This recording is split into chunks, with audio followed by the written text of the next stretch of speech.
Normalement, c'est toujours toi qui parles. Bonjour à tous, Ulrich Génisson, fondateur d'Eat Fat to Be Fit, la première communauté du régime cétogène depuis 2015. Je suis moi-même en cétose nutritionnelle ininterrompue depuis 2013. Et aujourd'hui, direction la Suisse pour le témoignage de Valérie qui va nous partager son expérience du régime cétogène. Bonjour Valérie. Bonjour Valérie, bonjour tout le monde. Merci Donc, d'avoir accepté notre invitation. je m'appelle donc Valérie, j'ai 57 ans. Je suis en régime cétogène, on va dire, depuis fin 2019. Mais j'ai commencé par, il y a environ 8 ans, à faire de la diète intermittente, comment on appelle ça, Régime intermittent, ouais, régime ouais. intermittent, voilà. J'ai fait ça parce que ça me convenait pour ma profession. Je suis hôtesse de l'air, donc j'ai recommencé à voler long courrier. Je travaille en première classe, donc j'ai fait ça pendant les 6 dernières années. Et c'est vrai que sur l'organisme, sur le problème du jet lag, les repas en pleine nuit ou pas, tout ça, c'est un peu difficile. Donc je me suis dit qu'il fallait que je fasse quelque chose pour soutenir ma santé, pour soutenir mon énergie et puis pour récupérer plus rapidement. Donc, effectivement, le jeûne intermittent, c'est mon mari qui a commencé en me disant ça va être impossible, infaisable. Et puis, il a commencé à sauter le petit déjeuner. Et il s'est rendu compte que quand tu ne manges rien, que tu es à jeun le matin, tu manges rien, ben, il n'y a pas la gréline, il n'y a pas l'hormone de l'appétit qui se déclenche. Donc, en fait, c'est très facile de tenir jusqu'à 12h, 13h et puis sans manger. Il n'a pas de poids à perdre, mais il a fait ça parce que lui, en fait, ce qu'il déteste, c'est avoir un très fort appétit à 11h du matin, d'être en plein meeting ou comme ça, puis d'avoir un craving pour manger quelque chose. Donc, on a commencé ça et je m'y suis assez bien tenue, je dois dire, pendant pas mal d'années. Puis, de fil en aiguille, j'ai pas mal surfé sur Google, j'ai regardé pas mal de vidéos sur YouTube et puis je me suis renseignée sur le régime cétogène. Et c'est vrai que le sucre, pour moi, c'est assez évident que c'était mauvais et puis qu'il fallait s'en libérer. J'ai grandi végétarienne, c'est-à-dire je suis née à Barcelone. Mes parents à l'époque, quand de ma naissance, avaient eu les deux une hépatite assez grave et le médecin à l'époque leur avait prescrit un régime sans viande. Et comme je suis née à cette époque, quatrième enfant d'une fratrie de quatre, eh bien, tout le monde est passé végétarien. Et donc j'ai mangé du kéfir au petit déjeuner, par contre, du kéfir de lait cru que ma maman préparait, beaucoup de différentes céréales, pas mal de fromage quand même. Aussi des fromages au lait cru. On avait un paysan pas très loin voilà, chez qui on allait chercher du bon fromage. Et puis, mais j'ai quand même mangé passablement beaucoup de glucides. Hein. On mangeait des pizzas, on faisait des pâtes. Puisqu'on était végétarien, il fallait bien manger autre chose. Donc tu mangeais pas de viande, pas de poisson, pas d'œufs? Des œufs, peut-être, un petit peu, mais assez peu. Par contre, c'était basé surtout sur fromage, produits laitiers et Mhm. puis céréales. Et ma maman pratiquait aussi la cuisine macrobiotique à l'époque. Mhm. Donc, elle était assez pionnière dans la recherche de l'alimentation. Mais bon. Donc, on mangeait des azuki, pas mal justement de trucs un peu spéciaux. J'étais déjà assez marginale à l'époque. Donc, voilà. Et puis, un jour, j'avais une quinzaine d'années, j'ai travaillé dans une usine de chocolat pendant mes vacances avant de commencer le lycée, 14-15 ans.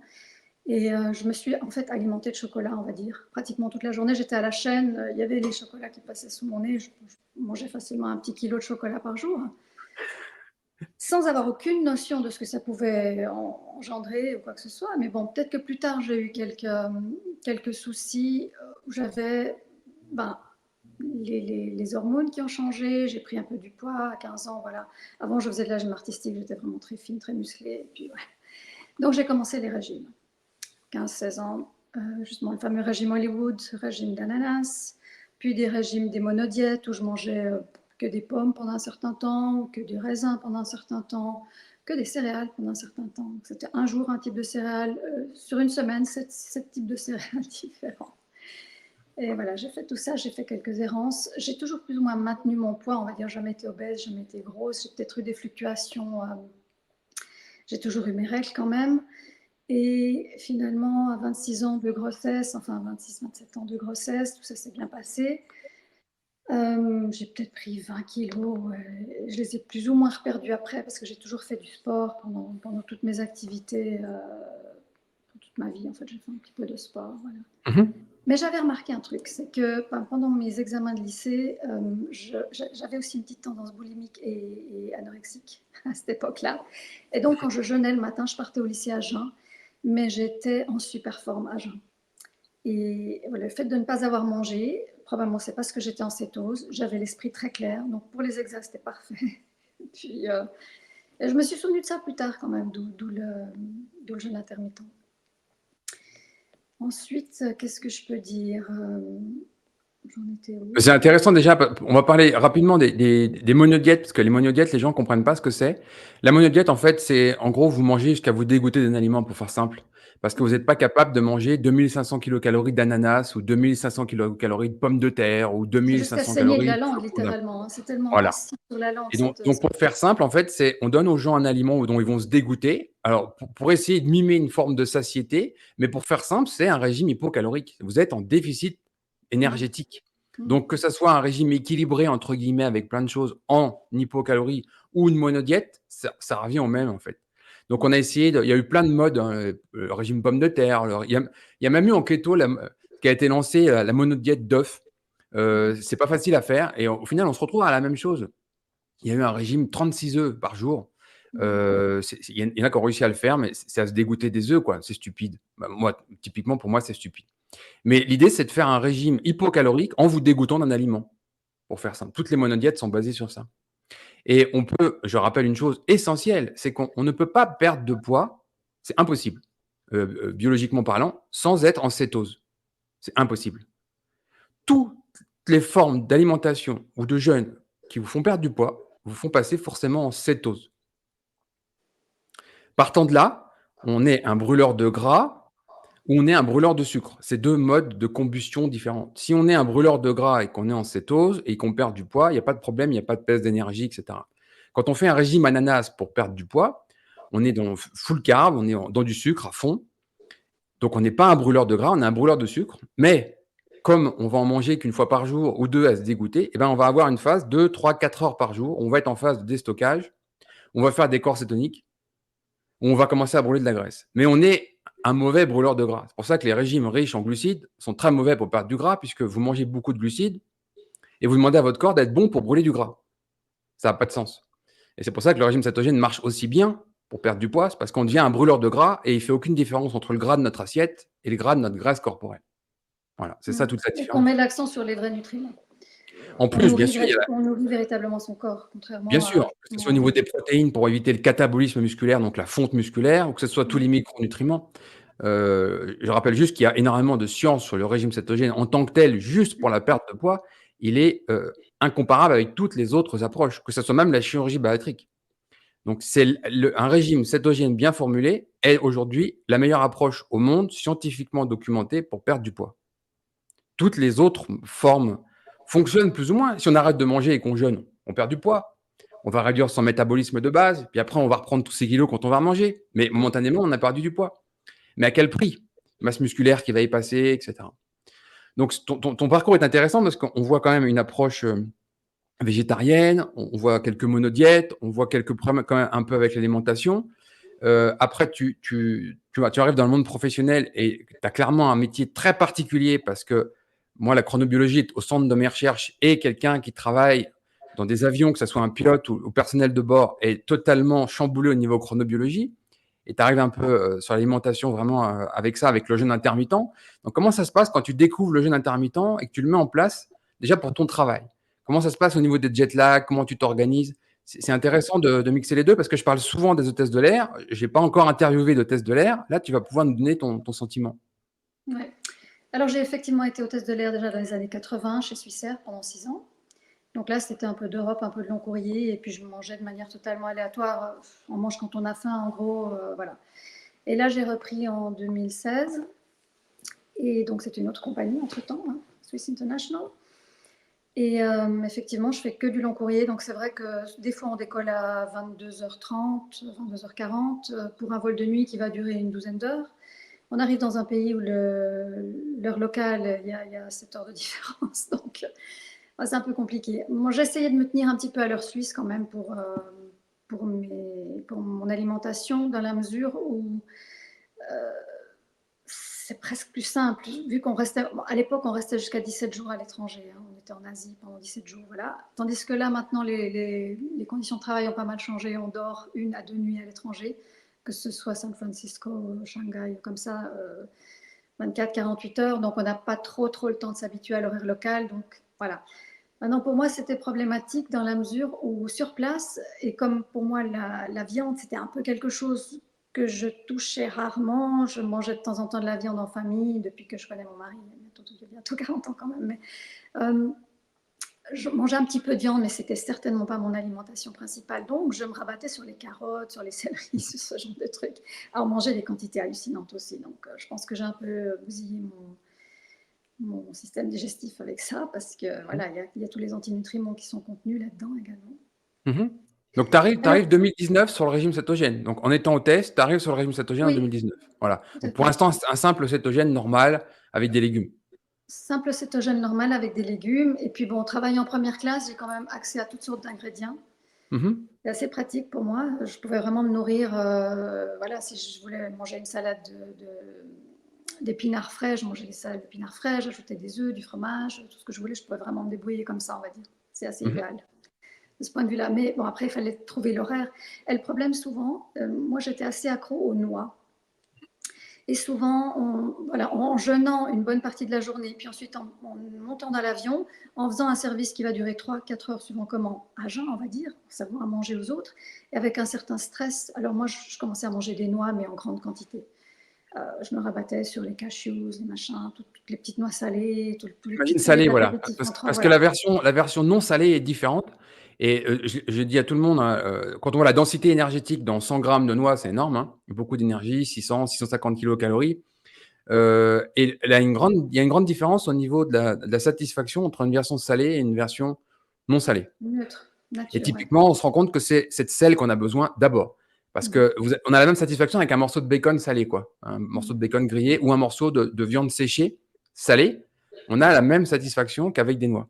Et typiquement, un paquet de 100 grammes, il peut passer en 3 minutes, hein, quand la Oui, version plus salée. le glucide qui est contenu dans les noix et puis le petit côté addictif. En plus, tout à fait. Plus Mais, on peut mais se plus faire dans la quasiment version tout. salée, je trouve. Moi, si tu as un pot non salé, des noix crues, par exemple, que tu as fait tremper, éventuellement germer, etc., non salé, il y a beaucoup moins ce côté addictif que le Oui, paquet grillé salé.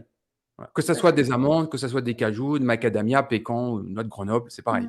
Mhm. Mhm, tout à fait. Ouais. Enfin, moi, j'avais ce que j'avais sous la main, donc c'est Mm. vrai qu'il m'arrivait de manger facilement une centaine de grammes de noix en 2 minutes. Et puis après, je continuais, viande séchée, etc. Donc, on est un peu parti dans une presque nouveau boulimie de cétogène. Ok. Je suis quelqu'un qui cuisine énormément, donc je peux faire de la pâtisserie. J'ai fait beaucoup de pâtisserie, j'en fais toujours pour mon mari, comme ça, pour nos amis. Mais j'ai même fait des pâtisseries de chefs, donc Pierre Hermé, Michalak, etc., que j'ai adapté en cétogène. Hein. J'ai fait moi-même les changements, des trucs magnifiques et Ah oui, vraiment mais très bons. ça, Les gens c'était notre cheval aimaient. de bataille. On l'a dit à tout le monde. Avec le cétogène, vous avez un terrain de jeu immense parce que inventer en pâtisserie, on voit tout même les grands pâtissiers, ils déstructurent des choses, mais ils inventent plus vraiment grand-chose, même si c'est excellent. Enfin, c'est très bien fait, mais il n'y a plus vraiment d'invention.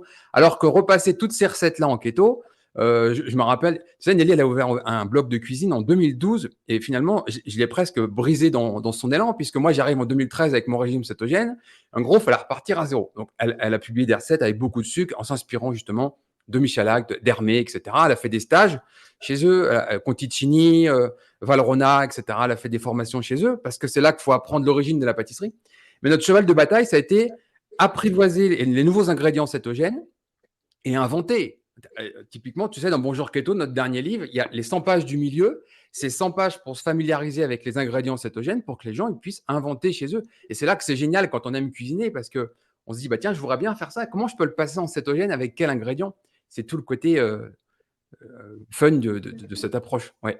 J'ai entendu un autre interview, un gars qui était assez fan des supermarchés, moi aussi, et voyageant dans le monde entier, je peux te dire que je faisais le plein, j'emplissais mes valises, que ce soit à New York ou ailleurs, Whole Food et consorts. Donc j'avais beaucoup de produits cétogènes, mais c'est aussi devenu dangereux parce qu'après j'avais aussi les petits treats cétogènes, Mhm. ces petits chocolats en sachet, les petites barres. c'était pratiquement devenu une obligation pour moi. Je veux dire, à la fin d'un repas, si j'avais pas une barre, j'étais frustrée, c'était mon dessert en fait. Donc je suis devenue accro à ça et c'est pour ça que petit à petit, j'ai souhaité me détacher de. J'ai jamais, en fait, je n'ai jamais mesuré quoi que ce soit. J'ai jamais pris aucune idée. Ah bien. J'ai vraiment que fait à l'instinct, Mhm. mais j'avais quand même toujours ces cravings de sucre. Et Mhm. puis, c'est là que de fil en aiguille, je suis tombée sur des vidéos de carnivores qui ont, enfin, qui m'ont amené à penser que la viande, c'était vraiment un nutriment sain, nécessaire, et en fait qu'on était fait pour manger de la viande On va avant juste tout. rembobiner un petit peu. Mhm. 2019, tu nous rejoins à la Ceto Academy, tu découvres le régime cétogène, tu le mets en place, tu es au test de l'air sur du long courrier. Et à partir de quand tu passes sur un régime carnivore à peu près? Alors ça, je suis passée sur un régime carnivore il y a 4 mois précisément, et je suis D'accord, retraitée depuis 2 ans, donc je ne vole d'accord. plus. Donc Ok. ça, c'est nouveau, ouais. J'ai fait mes 6 années avant la retraite. J'ai été retraitée à cause du Covid, en fait. Mhm. Et parce que j'ai pas souhaité me faire vacciner. Et de ce fait, j'ai accepté l'autre possibilité. Donc, ce qui n'était pas Très mal non bien. plus, franchement. Ça te permet d'avoir plus de temps. Absolument. Et donc, pour visionner toutes les vidéos, entre autres, et faire du yoga. Et donc, oui, alors cétogène en travaillant, mais comme je te dis, à l'étranger, c'était compliqué. J'étais, par exemple, à Los Angeles, j'avais faim. Tu te réveilles le matin, tu es dans une chambre d'hôtel. Moi, je ne suis pas le style à aller au restaurant toute seule. C'est un peu gênant. D'aller manger avec un équipage le soir quand on est fatigué, c'était pas non plus mon truc. Donc, suivant comment, j'allais simplement au supermarché, je m'achetais des trucs, mais je m'achetais de la salade, la plupart du temps de la salade, peut-être une cuisse de poulet. Et puis, ouais, un demi-kilo de carottes, ça m'arrivait. Et puis, je faisais 10 km, 20 km de roller sur la plage avec mes carottes dans mon sac à dos. C'est vrai que s'alimenter végétarien, vegan en Californie, c'est plutôt facile. Si tu fais du San Francisco, du Los Angeles, tout ça, c'est relativement facile. C'est vrai. Mais bon, de temps en temps, j'étais à Sao Paulo et là, un bon morceau de viande, ça me faisait envie. Et c'est vrai qu'après, je me sentais bien. Donc, il y a ces choses-là que j'ai senties, c'est que mon corps réagissait très bien à la viande quand même si pour moi, c'était un tabou culturellement, Ouais, enfin, je comprends. Ouais, de mon éducation. ouais. Et puis donc j'ai fait le pas, voilà, récemment. Et puis, Donc, tu as écouté ton corps et là, tu te dis, finalement, la viande, c'est peut-être pas l'aliment qu'il faut supprimer. On va aller vers plus de viande. Comment ça se passe? Raconte-nous comment tu as découvert ça, comment tu as mis ça en place, comment disons que j'ai ton mari a remarqué, vécu ça, parce que en ayant vécu avec toi, avec autant de végétaux, ça a dû faire un vrai changement. Raconte-nous tout ça. il est choqué, il est choqué. Bon, il adore la viande, lui. Donc le fait que je cuisine de la viande tous les jours, il est ravi. Même s'il n'en mange pas à chaque fois, parce que moi je mange la viande midi et soir. En fait, même si je ne mange pas vraiment le soir, je mange vers midi et vers 17 h comme ça. J'ai d'ailleurs déjà mangé. Euh, Mais pour lui, je fais toujours des glucides, je lui fais toujours un accompagnement, que ce soit, je sais pas moi, un peu de courge, un peu de laitue braisée, enfin, toutes sortes de petites variations. Des légumes plutôt cétogènes, enfin plutôt bas en glucides. Plutôt, Ouais. plutôt Ouais. parce qu'il a quand même assez entendu parler du cétogène ces dernières années, et puis sachant que moi je deviens un peu plus extrême, et ben, il s'est dit, bon, moi je vais essayer d'être en cétose, Ouais. même s'il mange quand même encore des sucreries, des choses sucrées, mais il fait attention un maximum, je dois dire. Donc, Et donc, qu'est-ce que tu mets dans ton assiette? Comment ça se passe? Déjà, comment tu découvres, qu'est-ce qui le détonateur, en alors, fait, qui te fait vraiment passer sur le carnivore? Et puis, comment tu organises ton alimentation à ce moment-là? Qu'est-ce que tu mets à ton ouais. assiette?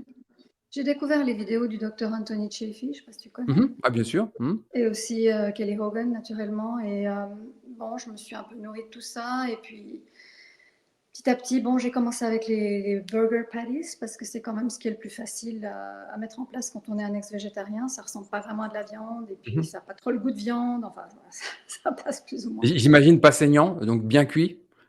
Au début, vraiment bien cuit, ouais. Voilà, ouais. Mmh. Toujours cuit à l'air fryer, en plus de ça, comme ça, t'as Mmh. pas, tu vois pas trop la chose, quoi, on va dire. Et puis petit à petit, j'ai commencé à m'intéresser au ribeye, je ne sais plus comment on dit ça en français exactement, le faux filet. L'entrecôte? Non, Entrecôte? c'est pas exactement l'entrecôte. Le ribeye, il a vraiment plus la graisse à l'intérieur que sur Si, le si, côté. le rib-eye, en fait, tu as Ah, vraiment, l'entrecôte parisienne, c'est ça. ben, il y a plusieurs façons de couper. Les Américains, ils coupent de façon très différente, des Occidentaux. Même les Mm. Anglais, ils coupent plus comme les Français, mais les Américains coupent différemment. Et en fait, tu as vraiment l'os avec la côte qui est coupée. Donc, c'est une côte de bœuf avec la côte avec l'os. Et entre, tu as un morceau qui s'appelle l'entrecôte. Mais c'est la même chose, en fait. C'est le même Ok. morceau. Ouais. d'accord. Donc je me suis surtout concentrée sur ce genre de morceaux-là parce que le taux de gras est suffisamment, enfin, est plus intéressant. Et je me suis organisée chez un boucher un peu de beeftallow, comme on appelle ça, du suif, De la graisse de bœuf? la graisse de bœuf. Ouais. Donc, parfois, je réchauffe, je cuis ma viande là-dedans, histoire Mmh. d'augmenter un peu le taux de gras. Donc moi, j'essaie vraiment d'avoir suffisamment de gras parce qu'au niveau des hormones, en période de ménopause, tout ça, c'est hormonalement parlant très intéressant d'avoir suffisamment de gras.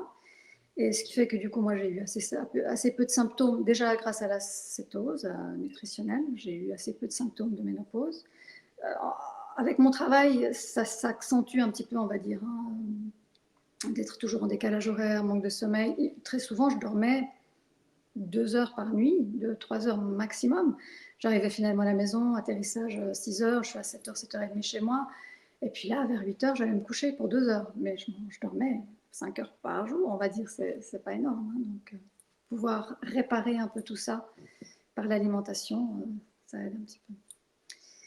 Voilà, donc je peux mettre un peu de burger dans mon assiette. J'ajoute peut-être 2 œufs mollets que je prépare. Je les prépare à l'avance, puis je les mange froids. Donc une petite cuillère, un peu de sel dedans. Je mange passablement de sel. J'aime bien saler ma nourriture. J'ai de temps en temps des crampes et je manque un peu d'électrolytes, mais je ne sais pas où en trouver chez nous. Mmh. Malheureusement, les Elementi, je crois que LMNT, oui, oui, oui. Mais je voilà, crois que ça, on les Louis, obtient pas en Suisse sans sucre, sans édulcorant. Et moi, ils j'ai pas avaient trop envie décidé de mémoire, ils se sont lancés un peu sur le marché européen, mais j'avais entendu parler qu'ils s'étaient retirés parce que c'était trop compliqué.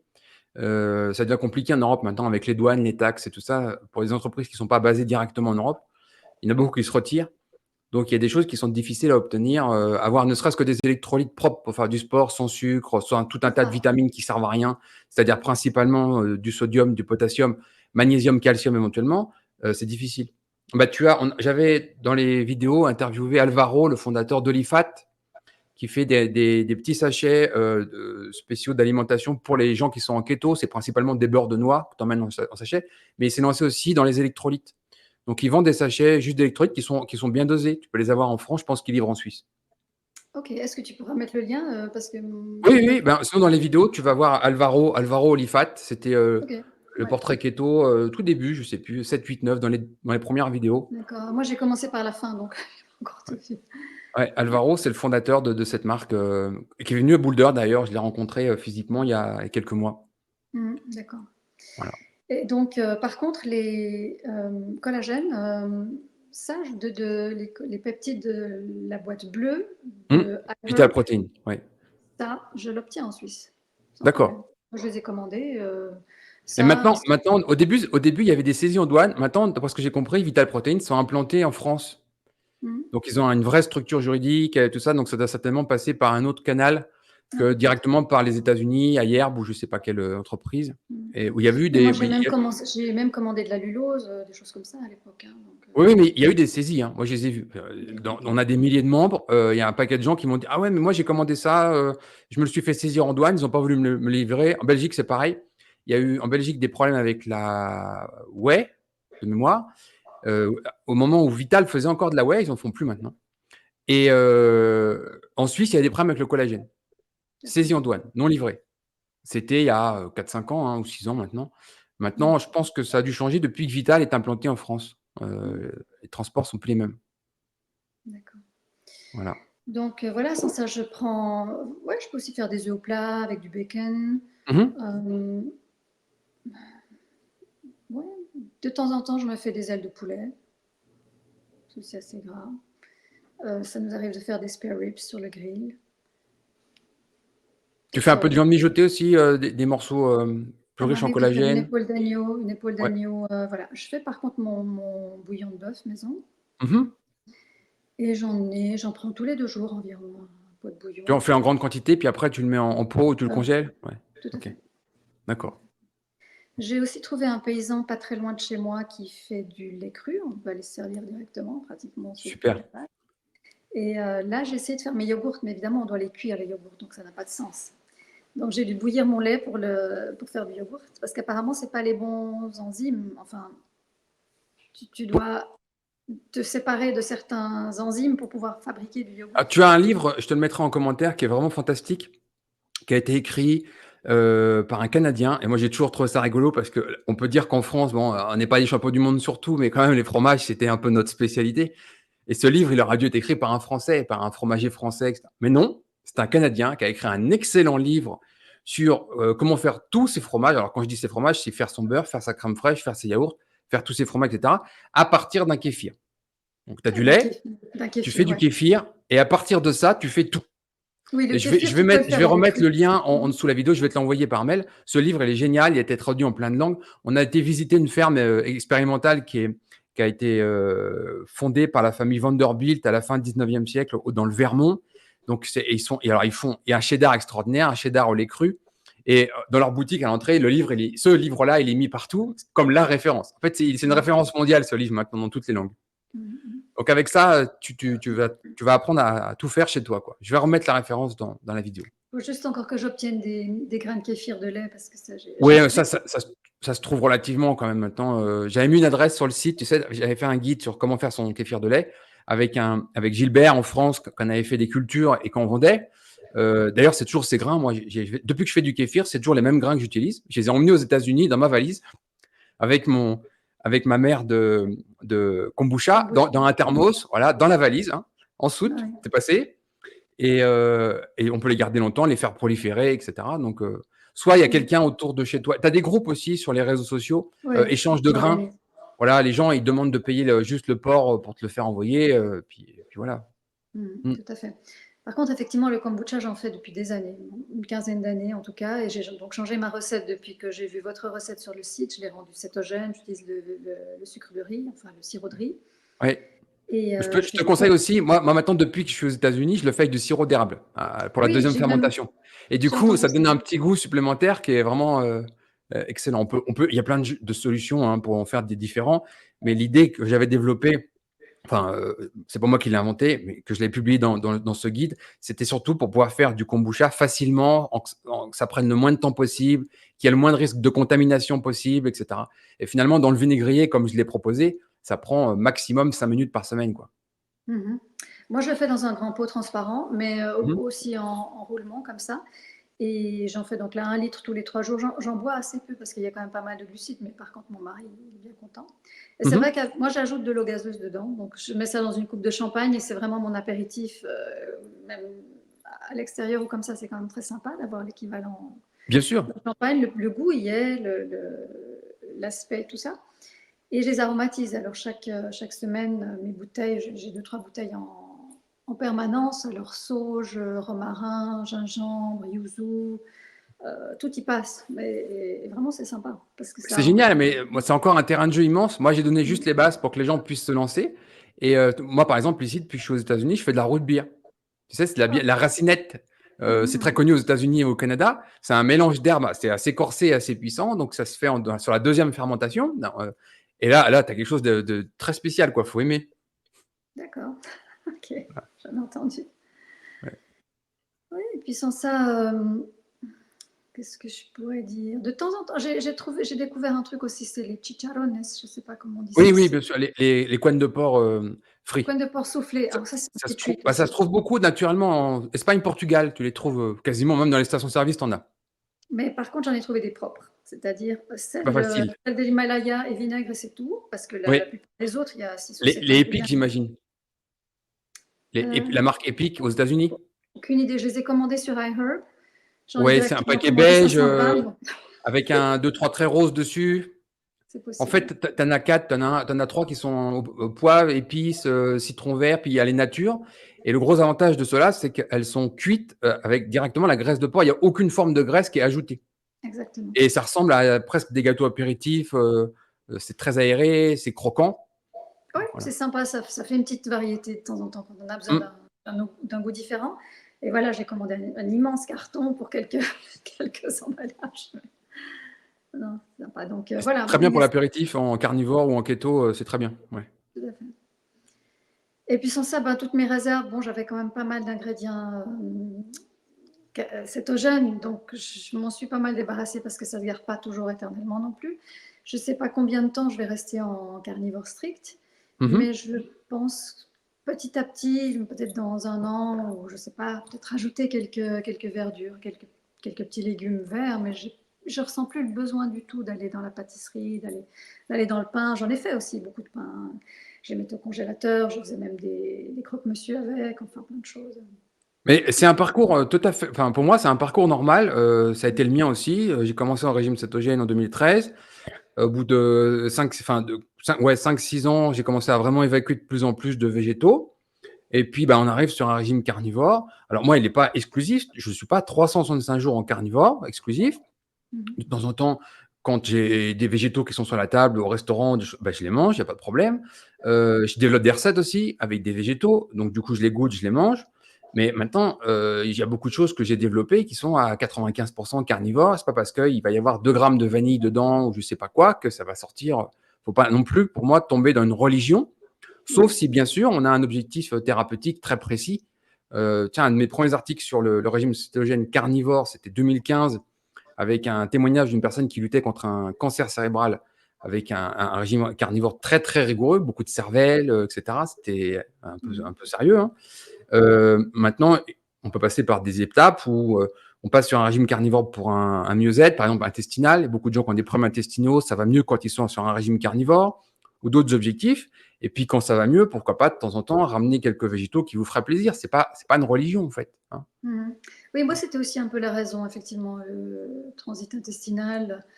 J'avais rarement un bon transit, j'avais rarement une évacuation régulière, etc. Donc depuis le carnivore, c'est beaucoup mieux. Par contre, il faut que j'aille suffisamment de gras pour que ça fonctionne Oui, bien. bien sûr. Ce qui est aussi un problème parce que les gens en carnivore, ils ont un peu de mal à bien sélectionner les aliments. Il y a des partisans d'un régime carnivore plutôt sur du steak haché, plutôt maigre, etc. Et puis moi, j'ai toujours mis en avant les travaux de Todt et Clément en Hongrie avec le régime paléocétogène. On est clairement sur une alimentation beaucoup plus grasse, avec beaucoup de tissus riches en collagène, beaucoup de viande d'organes, etc. Pour moi, au niveau de densité en micronutriments, c'est beaucoup plus intéressant. Et c'est pour ça qu'ils ont autant de si bons résultats pour des problèmes de santé importants, des cancers, des maladies auto-immunes. Voilà, c'est 2 formes de régime carnivore. Il faut savoir faire les bons choix pour son objectif, quoi. Et le Ouais, donc tu es danger, c'est vrai que d'accord c'est que... de tomber sur quelque chose de trop maigre. Ouais, tu es d'accord qu'en carnivore, donc les apports en gras sont plus importants, nettement plus importants qu'en cétogène non carnivore. Non, non, ils ne sont pas plus importants parce qu'à la base, En rappelons que quantité. la En quantité. théorisation du régime cétogène, c'est la clinique Mayo 1921 pour l'épilepsie. Ils ont quand même collé 90% de lipides dans l'alimentation des mômes. Hein. 90%. Ouais, ouais. Qui était pour moi un régime cétogène carencé. Le 4 pour 1 en cétogène. Et ils ont posé cette base scientifique-là. Pour moi, il serait vraiment temps de la remettre à jour parce que c'est pas normal que des mômes qui ont des problèmes de crise d'épilepsie soient sur des niveaux aussi élevés en lipides. Il n'y a pas assez de protéines, clairement. Les glucides, c'est pas le sujet, c'est pas le problème. Par contre, les protéines, c'est pas assez. Et c'est pour ça que toute la littérature scientifique plus récente va sur ce qu'on appelle un régime Atkins modifié. Donc ça, c'est un régime Atkins, mais plus gras. Donc c'est quelque chose qui est quand même beaucoup plus riche en protéines. On est sur des niveaux de 20-25% de protéines et pas 10. Voilà. Et donc, bien sûr, le risque en carnivore, c'est d'avoir des gens qui ont lutté contre le gras toute leur vie. Ils arrivent sur un régime carnivore et ils continuent à lutter contre le gras. C'est ça le risque en fait. Et on le voit avec... alors il y a beaucoup de protéines, ça c'est bien, mais à côté, il n'y a pas assez de gras. Mhm. Non, moi j'ajoute du gras alors facilement, moi, justement du gras de bœuf, un peu de lard, du beurre, effectivement. Ça m'arrive de manger 10, 20, 30, 40 grammes de beurre.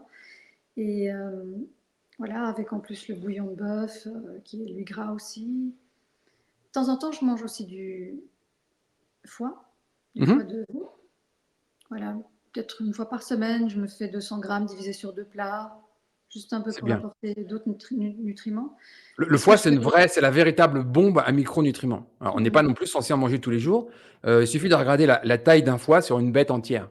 Et imaginons nos ancêtres qui chassaient cette bête, ils se partageaient cette bête, bah, il y avait un peu de tout pour tout le monde, la cervelle, le foie, etc. Et donc, on n'est pas fait pour manger 250 grammes de foie par jour. On peut même jusqu'à s'intoxiquer à la vitamine A. Hein. Attention, ça va très loin, parce que c'est vraiment très, très riche en micronutriments. Donc, on a besoin d'un peu de foie, et pas des quantités colossales. Mais est-ce que pour toi, ça représente la même chose de manger chaque jour 30 grammes ou bien une Oui, fois par sur semaine ce 200 type grammes? d'aliment, une fois par semaine, c'est très bien parce qu'il y a beaucoup Ah, de vitamines liposolubles, donc qui se stockent dans nos graisses. C'est pas comme des vitamines hydrosolubles qu'on a plutôt tendance à éliminer facilement dans nos urines. Et donc, si on parle de vitamine D, si on parle de vitamine A, si on parle de vitamine K, etc., manger du foie une fois par semaine, ça fait sens. On n'est pas Mais obligé de... ça peut être 100, 150 grammes, ça ne doit pas être une toute petite quantité, même si tu excèdes les quantités recommandées. Oui, sur une vitamine liposoluble, une fois par semaine comme ça ne pose pas de problème. On n'est pas obligé de dire je vais manger 25 grammes de foie tous les jours. D'accord. Non. Ouais. Ok. Bah voilà, ça se résume à ça, mais en fait, je ressens qu'une frustration parce que j'aimais pas la viande. C'était quelque chose qui ne m'attirait absolument pas, et maintenant, j'adore ça. Ça me convient. C'est énorme, c'est un virage à 180 degrés. Et comment tu te sens? Est-ce que dans ton état d'esprit, tes sensations, tu as vu vraiment un vrai changement depuis que tu es en régime carnivore par rapport à avant? Alors, je me sens énergétique, on va dire, Mhm. énergisée. Je me sens de bonne humeur tous les jours. Je suis toujours partante. J'ai toujours plein d'énergie, en fait, envie de faire des choses. Par contre, j'ai des douleurs, deux types enfin des douleurs un peu articulaires. Je ne sais pas si c'est une sorte de rhumatisme ou quoi, au poignet gauche et à l'épaule droite, que je surveille. Je ne sais pas du tout. Ça a apparu au mois de mai, on va dire, donc avant que je sois en carnivore. Et ça s'intensifie. Alors, est-ce que ce sont des résidus? Est-ce que c'est des choses? C'est là que je t'ai écrit. Je me suis demandé si c'était pas de l'oxalate dumping, le fait que j'ai vraiment limité les oxalates. Est-ce qu'il y a des choses qui sortent, étant donné que j'ai mangé des végétaux de manière excessive? Est-ce que ça peut être la cause? Je me demande. Il faut voir avec le temps comment ça évolue. Il faut voir au niveau des micronutriments aussi. Moi, j'ai toujours dit à tout le monde, surveillez, apprenez sur les micronutriments. Chronomètre, j'ai fait une vidéo, j'ai interviewé des responsables parce que pour moi, c'est l'application phare qu'il faut utiliser. La version gratuite est suffisante. Si vous êtes un biohacker ou un geek, vous pouvez aller sur la version payante, mais 99% des gens vont suffire de la version gratuite. Donc, je ne suis pas payé par Chronomètre pour en parler. Mais l'avantage, c'est que de façon très visuelle, on voit immédiatement ce qui nous manque. Tu vois, je vois par exemple en cétogène ou en cétogène en particulier, en carnivore, je vois des gens avec beaucoup de problèmes sur le cuivre, pas assez de cuivre, problème J'en ai sur le aucun problème. manganèse, pas assez de manganèse. Alors, un micronutriment qui n'est pas suivi, mais qui est pour moi indispensable à surveiller, c'est le bore. Le bore est super important. C'est d'ailleurs un des micronutriments centrales que j'ai utilisé pour mon arthrose du poignet. Moi, je suis multifracturé au niveau du poignet gauche. Normalement, mon articulation aurait dû être bloquée, voire carrément supprimée. Et j'ai inversé une arthrose de poignet qui était techniquement impossible à inverser. Et le bore est central. On a un problème avec le bore dans tous les végétaux qu'on consomme, puisqu'il y a beaucoup de cultures hors sol. Il n'y a pas de bore dans les soupes qui donnent aux végétaux. Après les prairies, etc., il y a un vrai épuisement de bore. Techniquement, tu prends une vache ou un bœuf qui va pâturer. Si régulièrement, il n'y a pas du bore qui est mis sur les prairies, bah, ces animaux sont aussi pauvres en bore. Voilà. Donc, les tissus sont pauvres en bore, le bouillon d'os va être pauvre en bord, le lait, etc. Et donc, on a un vrai problème au niveau de société dans le bord. Alors, bien sûr, il y a des problèmes avec l'iode aussi, et problèmes avec le sélénium, les sols qui s'appauvrissent. Quand tu vois, ne serait-ce que la différence entre l'Europe et les États-Unis sur le sélénium, ici, on a des terres, par exemple, sur le Nebraska, Dakota du Sud, etc., où il y a trop de sélénium dans le sol. Les animaux arrivent à s'intoxiquer au sélénium. Alors Et qu'à c'est pas dû l'opposé, en ça? Europe, il y a une vraie carence en sélénium dans les sols. Le sélénium aux États-Unis a été rajouté. Non, c'est au niveau géologique et c'est du sélénium Il vient du naturel. sol. Oui. D'accord. Donc, ça, c'est des choses qui ne préoccupent pas ni les éleveurs, ni les scientifiques, etc. Mais il faut bien comprendre que tout ce qui nous nourrit pousse sur des sols d'une manière ou d'une autre, que ce soit l'herbe qui va nourrir un animal ou que ce soit un végétal. Et donc, la qualité en micronutriments de ces sols se retrouve dans ce qu'on mange. Et tu as beaucoup de scientifiques qui ont alerté depuis les années 70 avec des vraies carences partout, le cuivre, etc. Mais concrètement, rien qui est fait. Et donc, faut essayer de suivre ça parce qu'il y a des minéraux, ça pose vraiment des problèmes, surtout avec le temps. Manganèse, bore, bien sûr, le combo iode-sélénium pour la thyroïde, mais pas que. Tous ces micronutriments oligo-éléments sont souvent apportés insuffisamment dans notre alimentation. Donc, soit aller spécifiquement sur des aliments qui sont riches dans ces micronutriments, soit passer sur des suppléments si nécessaire. Mais il ne faut pas laisser entretenir les carences. Et donc, Chronomètre permet, quand on passe un peu de temps, soit sur une journée entière d'alimentation ou une semaine entière d'alimentation, de voir vraiment où ça pêche. Techniquement, si on voit qu'il y a un micronutriment, on est à 5% d'apport, faut creuser, faut regarder ce qui se passe vraiment. Voilà. Oui, mais je pense qu'il faut faire des réglages sur chronomètre pour que ça fonctionne. Parce que moi, par exemple, en fibre, je suis sur 0. En Oui. vitamine C aussi. Alors, Chronomètre, ce paramètre, manuellement, sur tout. Ok. Mais par Tout. contre, il faut savoir comment paramétrer. Moi, je ne sais pas comment Ah si, paramétrer tu par vas. rapport à Mais l'idéal, c'est de mon l'afficher carnivore. sur un ordinateur et pas sur un smartphone. Là, tu as tout qui s'affiche et tu vois directement, tu peux cliquer dessus avec tes cibles.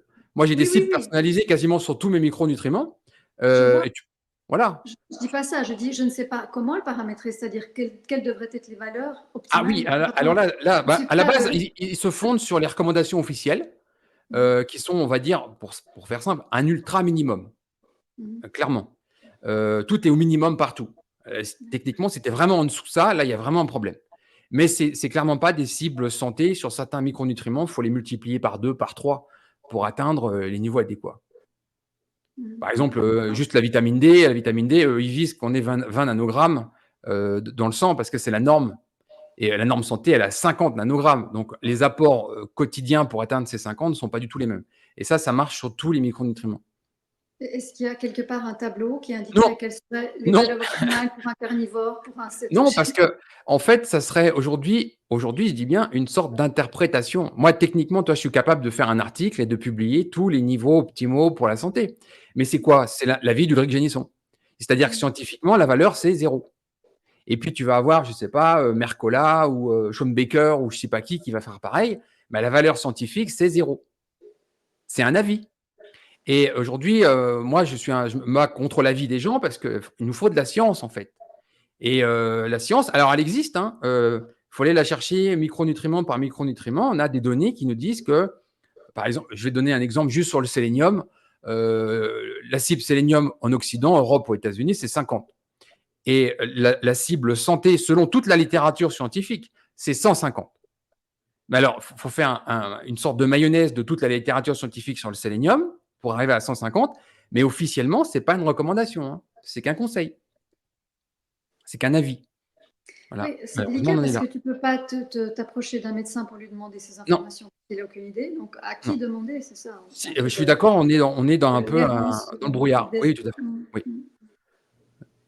Et d'ailleurs, j'avais fait un petit tableau dans un des modules de la CETO Academy en montrant ces différences de taux qui sont absurdes parce qu'on est vraiment pareil sur les protéines. Quand tu vois les niveaux minimums de protéines qui sont donnés aux gens, c'est trop bas. Aujourd'hui, on est trop bas. Et aujourd'hui, comme il y a politiquement vraiment un engagement en disant on va lutter contre les protéines animales, on va lutter contre. En fait, ils veulent affamer la population mondiale pour qu'ils mangent moins de protéines. Et donc, du coup, bah, ils se disent bah, on va dire, donner à une femme de 50 kilos 50 grammes de protéines par jour, ça va lui suffire. Sauf que ça, c'est le minimum pour survivre. Hein. Ce n'est pas le minimum pour entretenir correctement nos tissus, pour la longévité, pour l'anabolisme musculaire. Voilà. Il y a beaucoup de conflits d'intérêts majeurs qui font que avoir les vraies bonnes informations pour la santé, pour la longévité, c'est pas facile. Et en plus, toutes les recommandations en termes de micronutriments sont calibrées pour un régime occidental, omnivore, très riche en glucides. Et le contexte cétogène ou même le contexte céto-carnivore, c'est un autre contexte totalement différent. Voilà. D'où aucune nécessité de rajouter de la vitamine C, par exemple, parce que. Par exemple, c'est un sujet, la vitamine C, parce qu'on sait très bien que, alors, je crois que les recommandations elles sont à 80 mg de vitamine C par jour. J'avais fait un article sur les docteurs Toth et Clément en 2018 sur l'approche paléocétogène, où ils nous expliquaient que selon la littérature scientifique sur les peuples ancestraux carnivores, on était à 8 mg par jour. Et que ces 8 mg, tu pouvais simplement les trouver dans les tissus animaux. Donc, soit des glandes, par exemple, les glandes surrénales qui sont très riches en vitamine C, soit directement dans les tissus, la viande musculaire contient de la vitamine C, contient de l'acide ascorbique. Donc, les carnivores vont manger une grande quantité de viande, et cette grande quantité de viande suffit à couvrir les apports. Et c'est pour ça qu'il n'y a aucun signe de carence en vitamine C chez des gens qui sont en carnivore depuis des décennies, même s'ils sont sans supplément en vitamine C, sans rien de végétal qui contient de la vitamine C. Tout change en fait. Vraiment, c'est exceptionnel à ce niveau-là. Là, en fait, encore une chose que j'ai constatée en carnivore, euh, depuis plusieurs années, j'utilise plus du tout de crème solaire. Mhm. Voilà. J'ai remarqué en cétogène déjà, j'avais aucun coup de soleil. Il nous arrive de faire des croisières en voilier de 2 semaines en pleine mer, non-stop. Zéro crème solaire du matin au soir. Et là, cet été, pareil. Donc en carnivore, encore moins de soucis. Ça, là, tu peux vraiment t'exposer. Le corps a une réponse antioxydante, ou je sais pas comment dire, exceptionnelle. Vraiment, c'est... Bah, c'est aussi un état métabolique qui ne prédispose pas à la brûlure parce qu'un des premiers problèmes, enfin, il y a plusieurs problèmes sur les coups de soleil. Premièrement, les gens ne savent pas s'exposer. Donc, techniquement, ils sont la totalité de l'année dans des bureaux, des maisons, des voitures, des métros, etc. Donc, jamais au soleil. Et tout d'un coup, au mois d'août, ils débarquent sur une plage espagnole plein soleil. Et là, du coup, la peau, elle a vraiment aucun signal. Donc brûlure.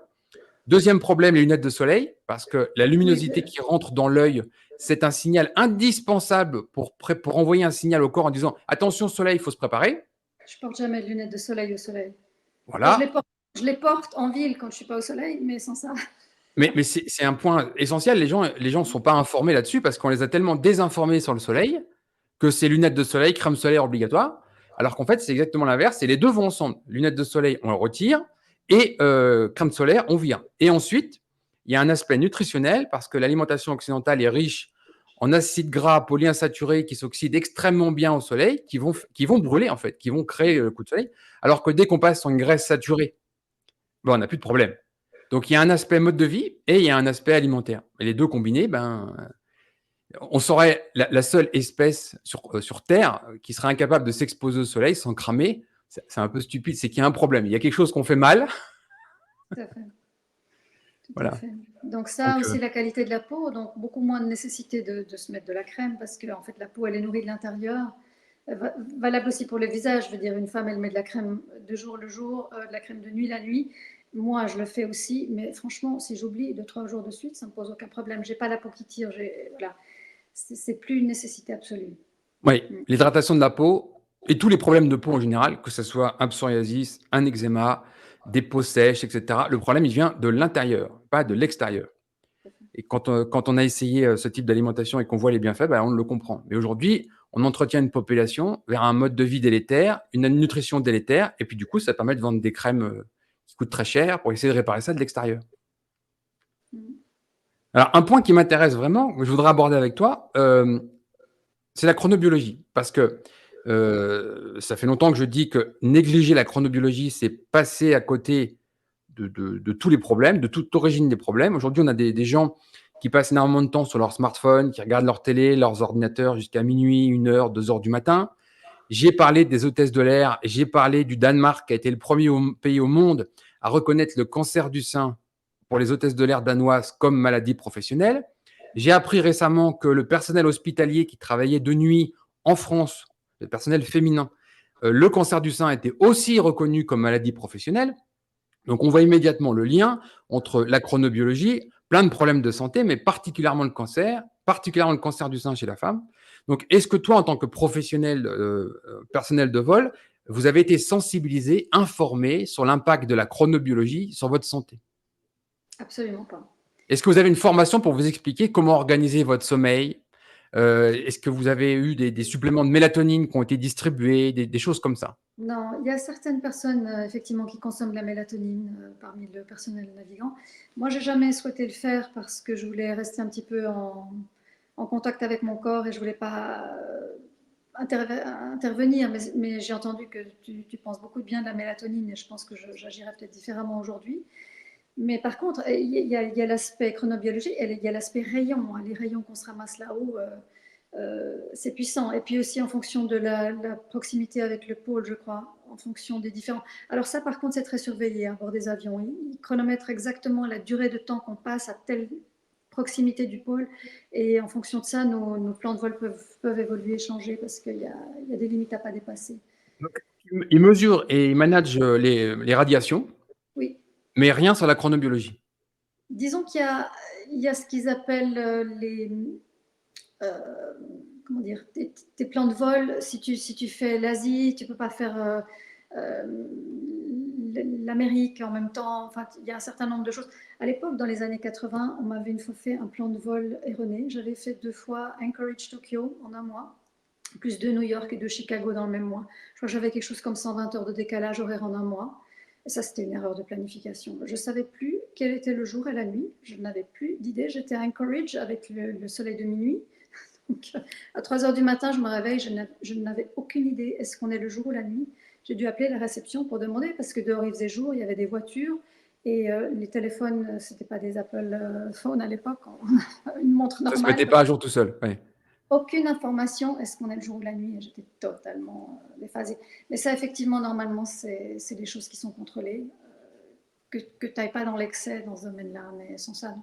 Chronobiologie, Ouais. non. Donc, on ne vous Par forme contre, pas la en disant, fatigue, voilà, quand vous passez de tel fuseau d'Est ou en Ouest, vous devez manager votre sommeil de telle manière ou pas. Vous n'êtes pas informé tout ça. si, un petit peu quand même, mais dans le but de la sécurité, naturellement, parce que tu ne peux pas avoir une hôtesse qui s'endort sur son jump seat au moment Ouais. de l'atterrissage.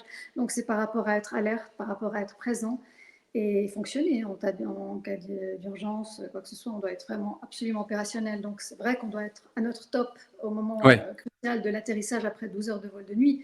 Donc, ça, c'est sûr qu'on est drillé là-dessus, mais pas sur notre bien-être de santé. Par rapport à la sécurité, oui, clairement. Ouais. Et c'est vrai que la mélatonine a pour moi un avenir prometteur au niveau scientifique parce que quand on. Alors, idéalement, il faut avoir un mode de vie totalement sédentaire. 10 heures, tu dors, tu te lèves à 6 heures, nuit, obscurité totale, etc. Mais pour les métiers où les gens sont obligés de travailler de nuit, je pense aux policiers, aux pompiers, aux gens dans les hôpitaux, dans les avions, etc., il y a des choses à faire. Et c'est vrai que la mélatonine, je n'ai pas d'action dans les entreprises qui produisent de la mélatonine. Pour moi, c'est une des plus vieilles molécules au monde. Elle était là avant la vitamine C. Hein. La mélatonine est chez tout ce qui est vivant sur Terre, sans exception. Les Mais on végétaux la compris. produit, non? C'est nous-mêmes Oui, qui oui, la tout à fait. produisons. Normalement, on l'a produit. Enfin, oui, on l'a produit. Mais il y a deux types. Tu sais, c'est une science très nouvelle. Jusqu'à il y a une douzaine d'années, on pensait que la mélatonine était juste une hormone de la glande pinéale dans le cerveau pour le sommeil. Celle-là, c'est 5% de notre mélatonine. 5. Et les 95% autres, on les a découverts il y a une dizaine d'années. C'est vraiment, entre guillemets, très récent. Elle était là, mais on ne la voyait pas parce qu'elle ne circule pas, elle reste dans les cellules. Et c'est un antioxydant majeur. Alors, bien sûr, la mélatonine de la glande pinéale, elle règle notre chronobiologie. Donc, nous sommes dans l'obscurité, on se prépare à s'endormir, il n'y a pas de lumière, etc. La mélatonine commence à être produite, on a un pic à 2 heures du matin, et après, ça s'épuise. Le cortisol va commencer à s'élever vers 6 heures, 7 heures du matin. Bon, il y a une règle chronobiologique très précise. Automatiquement, quand on est déphasé, c'est-à-dire qu'on est dans un avion où la journée elle va faire 36 heures, ben, cette règle de production de mélatonine est carrément réduite à zéro. Si on fait un test salivaire, parce qu'on peut la mesurer juste par la salive, la mélatonine, si on fait comme le cortisol, si on fait une mesure salivaire de la mélatonine, on est à zéro dans ces conditions-là. Et c'est pour ça que dès qu'on impacte notre mélatonine, typiquement, vous allez faire un repas familial jusqu'à 4 heures du matin, eh ben, vous êtes dans le même état que si vous aviez pris un avion pour Paris-Los Angeles. Vous êtes déphasé. Voilà. Et la mélatonine est centrale là-dedans. Et donc, on peut, entre guillemets, recréer de façon artificielle ces cycles avec un apport de compléments alimentaires de mélatonine. Et avec des niveaux très, très bas, parce que l'effet sur le sommeil, l'effet sur le calage chronobiologique, c'est 0,3 mg. Donc, c'est vraiment très, très bas. Alors Il n'y a que pas d'addiction, enfin, il n'y a pas de. On ne s'habitue pas, ça ne devient pas Ah une non, non, non. nécessité. Il n'y a pas de rétroaction, il n'y a pas de baisse de production endogène de mélatonine avec des apports de mélatonine. C'est surtout qu'en plus, on a découvert que des apports massifs de mélatonine, là, on n'est pas sur des 0,3. D'ailleurs, en France, c'est réglementé à 1,9. Au-delà de 1,9, il faut une ordonnance.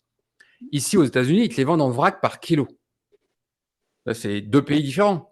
Et tu as des applications thérapeutiques, par exemple en néonate ou en service de réanimation, des choses comme ça. On peut aller sur des doses massives de mélatonine et on a des effets très importants. C'est un peu les mêmes découvertes que quand Linus Pauling a commencé à travailler sur de fortes doses de vitamine C.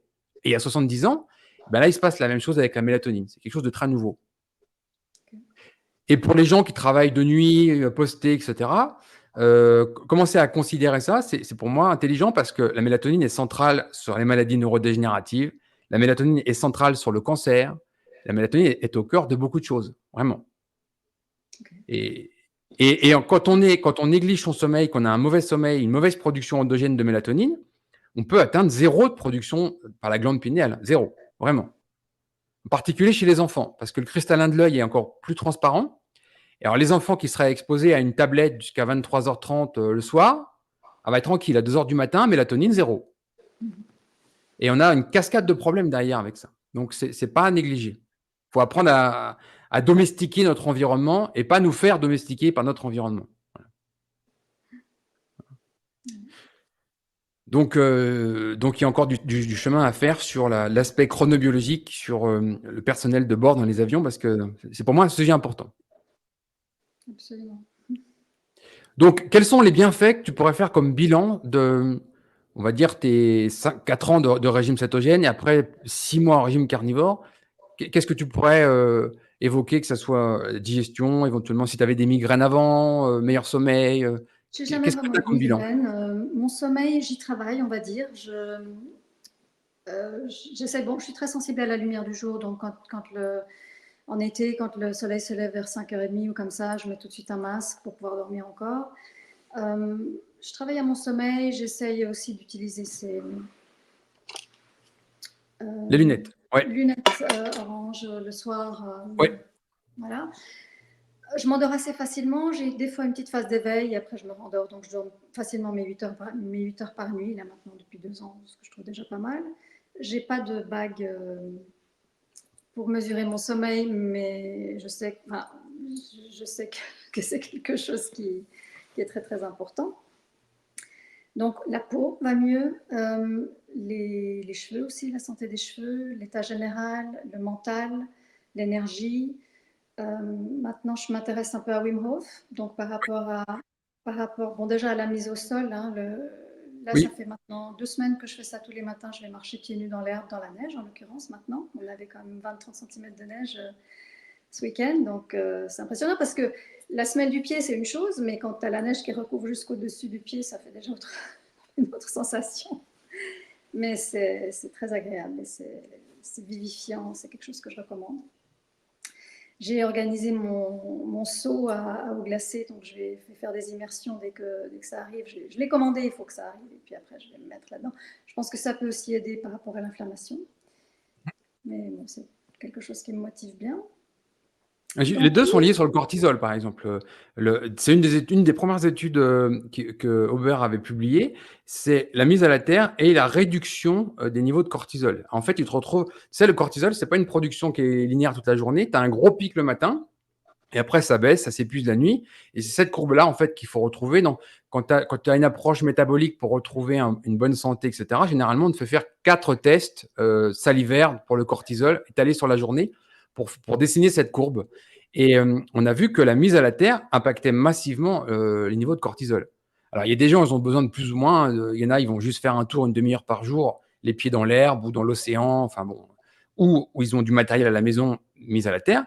Mais il y a des gens qui ont lutté contre des grosses pathologies. Ils ont été obligés de passer sur un drap de mise à la terre. Ils ont un petit tapis au sol, comme j'ai là d'ailleurs en ce moment même, avec les pieds nus sur le tapis qui est mis à la terre. Et ces gens-là, en fait, ils sont jusqu'à 18, 20 heures par jour mis à la terre. Et là, pour avoir vraiment les bienfaits de la mise à la terre. Alors, ça dépend de chacun. Mais ça a un impact mesuré scientifiquement sur le cortisol. Comme d'ailleurs la méthode de Wim Hof. La méthode d'exposition au froid, respiration, exposition au froid de Wim Hof a les mêmes effets sur le cortisol. Donc, ça vient s'additionner, en fait, c'est complémentaire. entre autres, hein, j'imagine qu'il y a Entre des autres, effets bien sûr. d'autres Bien sûr. hormones aussi, ouais. Ouais, c'est très intéressant tout ça. Et tout ça, ça s'associe, ça se mutualise, ça s'additionne, que ce soit la nutrition, la qualité des micronutriments, donc la qualité de son alimentation, le sommeil, éventuellement mise à la terre, exposition au froid, Wim Hof, activité physique, limitation des expositions à la lumière bleue synthétique, artificielle. Tout ça, ça s'additionne. Tout à fait. Moi, c'est un peu un engrenage, un cercle vertueux. Une fois que tu as commencé quelque part, tu as envie d'approfondir un peu partout, hein. Mm.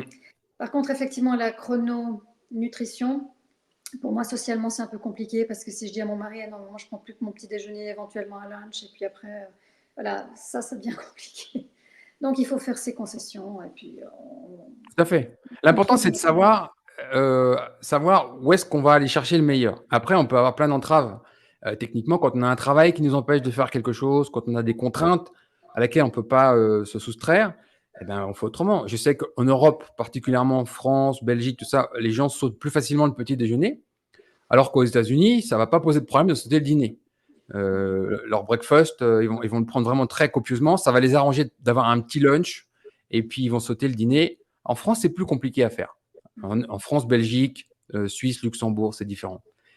Et les gens, ça les dérange pas de partir avec juste un café le matin et puis de dire éventuellement même juste un dîner le soir. Mais le dîner, c'est le moment familial, on partage les choses. Oui, et puis souvent le matin, moi je fais du yoga, donc le yoga à jeun, c'est quand même beaucoup plus pratique. Euh, Quand tu es sur la tête, c'est quand même plus simple de ne pas avoir mangé. Et en plus, ça nous arrive aussi d'aller faire, je sais pas, 4-5 heures de ski le matin à jeun. C'est très agréable, il n'y a aucun problème en fait. Bah, la clé, en fait, c'est quand même d'éviter les gros repas trop tard le soir. Enfin, à la limite aussi, il faut aussi s'affranchir des contraintes horaires. Parce que je sais qu'en Europe, bah, on mange à 8 heures ou 7 heures du matin, on mange à midi, et puis on va manger à 19, 20 heures, 21 heures. Bon, en Espagne, 22 heures. Mais aux États-Unis, c'est pas pareil, hein. Aux États-Unis, si tu veux faire un dîner à 3 heures de l'après-midi, tout le monde s'en fout, on va te le servir ton dîner. Et c'est ça qui fait la différence parce que l'important, c'est d'éloigner ce dîner le plus possible de la phase d'endormissement. Donc, si on est censé dormir, mettons, à 10 heures, dîner à 20 heures, c'est pas bon du tout. Alors Ouais, que 4 si heures tu dis je minimum fais un dîner avant. à 17 heures, bah, dis non, c'est déjà suffisamment éloigné de la phase d'endormissement. Ouais, Mais il faut pouvoir, des fois, au niveau social, c'est un peu compliqué. tout à fait. Non, il y a des concessions à avoir, c'est sûr. Mais bon, et en plus en ce moment-là, moi j'ai beaucoup d'événements, fêtes de Noël, réunions de famille, etc., mariage le week-end prochain, ma fille. Donc voilà. Mais je m'arrange, je téléphone au restaurant un petit peu avant, je leur dis voilà, c'est beaucoup plus facile en carnivore qu'en cétogène apparemment, parce qu'en carnivore tu leur dis voilà, je mange de la viande, du poisson, des œufs, du fromage, du gras, et c'est tout. Bah, Et c'est finalement déjà ce que les gens font en cétogène. Tu vois, typiquement, moi, ça m'est déjà arrivé d'aller dans un restaurant. Il y avait vraiment aucun légume, pas de salade, pas d'haricots verts, pas de brocoli. Eh ben, mettez-moi 2 entrecôtes, hein. ouais, Mais c'est réglé. Et finalement, on retourne naturellement sur ça. Moi, j'ai jamais voulu opposer l'approche carnivore avec l'approche cétogène, puisque l'approche carnivore, pour moi, fait partie intégrante du régime cétogène. Et il y a plein de solutions. Euh, Dès qu'on vire les végétaux, bah, naturellement, on est en carnivore diète et naturellement, on reste en régime cétogène. C'est pas un souci. Ça m'est arrivé de prendre dans un restaurant, je crois, il y avait des grandes assiettes de charcuterie. Normalement, c'est une grande entrée, on va dire, pour une personne. Et ben, ils m'en mettaient deux, hein, c'était réglé. Donc, j'avais du saucisson, du pâté, des terrines, etc. Et je faisais mon repas avec ça. Voilà. oui. Ce que je veux dire par là, c'est que c'est plus facile de dire ce que tu manges que ce que tu ne manges pas. Si tu dis au restaurant, écoutez, pas de riz, pas de patates, pas de pâtes, pas de Ah oui, oui, farine. oui, oui. Bah, vous avez des œufs, vous avez du poisson, vous avez de la viande, vous avez de la charcuterie, vous avez du fromage. Ben voilà, mais c'est bon. Après, on va voir ce qu'il y a en plus, éventuellement. En dessert, tu vois, tu peux très bien avoir une panna cotta qui n'a pas été sucrée et ça règle le problème, hein. Ouais. Tout est Bon, j'ai eu possible. récemment un cas un peu particulier. Il y avait une invitation et le deuxième plat, c'était de la soupe. Et moi, à la place, j'avais du foie gras. Alors les autres, je t'explique, ils regardaient dans mon assiette. Bah oui. Mais bon, Non, non, il y a toujours. On n'est jamais, c'est ce que j'ai dit dans d'autres vidéos, nous, on n'a jamais été bloqué en voyage ou dans aucun contexte, sauf une fois où ça a été compliqué, c'est dans les réserves indiennes aux États-Unis. Tu connais peut-être, si tu as visité un peu par là, les non, parcs pas du nationaux, tout, tout mais ça. j'ai entendu. Tu as des réserves vraiment au carrefour entre le Colorado, l'Arizona, le Nouveau-Mexique, dans ces coins-là. Tu es à 4-5 heures de route d'une grande ville à une autre. Et tu as des zones qui sont gérées, qui sont autonomes par les Indiens. C'est très pauvre. Ils sont très contaminés par, entre guillemets, de la junk food. Donc, tu as toutes les chaînes, les grandes chaînes américaines de junk food, mais tu n'arrives même pas à aller dans un supermarché et trouver une nourriture brute et propre. Ouais, c'est terrible. Tu as 2 rayons complets de chips, tu as 2 rayons complets de soda, mais tu n'as même pas un rayon végétaux en vrac et viande en vrac. C'est Tu n'as même pas tragique. une boucherie, entre J'imagine guillemets, ces un rayon boucherie. populations qui vivent Tout, là-dedans. tout est déjà transformé, bourré de sucre, etc. Et on s'était arrêté une fois dans un restaurant d'hôtel. On n'était pas client de l'hôtel. Et on a réussi à avoir, en cumulant plusieurs viandes, on a mangé, ça s'est arrêté là. Mais disons que ça a été un peu plus difficile. C'est finalement plus difficile que dans de vrais pays pauvres, entre guillemets, parce qu'on reste aux États-Unis, qui est quand même un pays riche.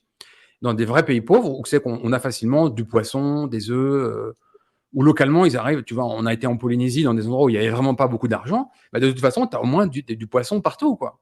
Et poisson, lait de coco, ça y est, c'est réglé, tu as mangé. Bon, c'est vrai qu'à la fin, le maï-maï, tu commences à en avoir ras-le-bol, mais ça se fait. Non, ce que je trouve aussi difficile, c'est les restaurants chinois et thaïlandais en particulier, parce qu'ils mettent Oui, vraiment du sucre partout, partout, partout. oui, c'est vrai. Ça, Avec les c'est... Coréens et les Japonais, c'est moins compliqué. Ouais. Les Chinois, oui, c'est vrai. Oui, oui. Et puis, en Inde aussi, ils ont des problèmes sur la culture traditionnelle qui est plutôt végétarienne, mais qui est plutôt aussi riche en sucre. C'est un peu compliqué. Oui. Mhm. Mais sinon, les populations ancestrales sont souvent, au pire, il y a des pays aussi qui sont ont plus de végétaux.